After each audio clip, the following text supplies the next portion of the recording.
London, Reuters. Prime Minister Boris Johnson returned to his Downing Street residence on Sunday after recovering from COVID-19, ready to take the helm again with pressure growing for the government to explain how it will ease a month-old coronavirus lockdown.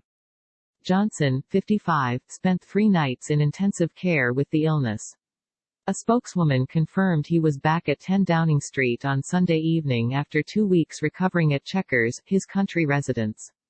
He will resume full-time work on Monday and is raring to go, his stand-in Dominic Raab said. On his desk, Johnson will find a letter from opposition Labour Party leader Keir Starmer urging him to set out when and how an economic and social lockdown to slow the spread of coronavirus might be eased, one of many demanding more information. Raab, the Foreign Secretary, said speculation about this risked diluting the message that people should stay at home. We are at a delicate and dangerous stage and we need to make sure that the next steps are sure-footed, he told Sky News.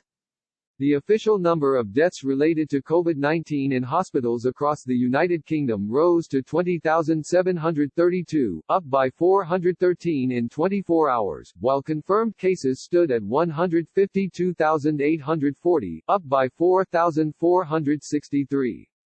Deaths in the community and in nursing homes are slower to arrive, meaning that the overall toll is likely to be significantly higher.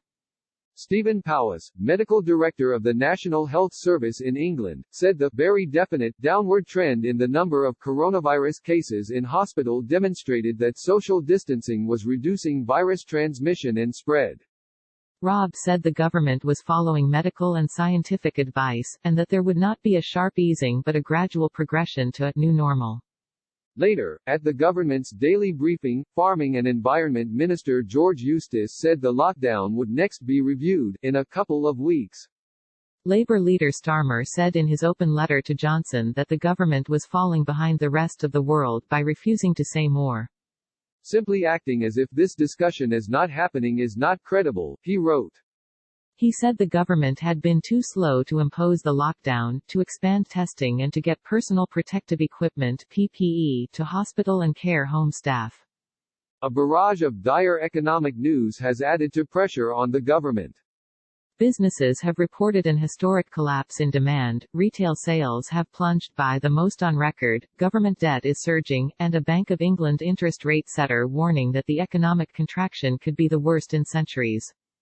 Eustice, the farming minister, estimated that only about a third of the migrant labor that would normally come to harvest fruit and vegetables over late spring and summer had made it to Britain before the lockdown. He said the government was trying to find ways for some of the millions of furloughed workers now being paid by the government to take a second job harvesting produce.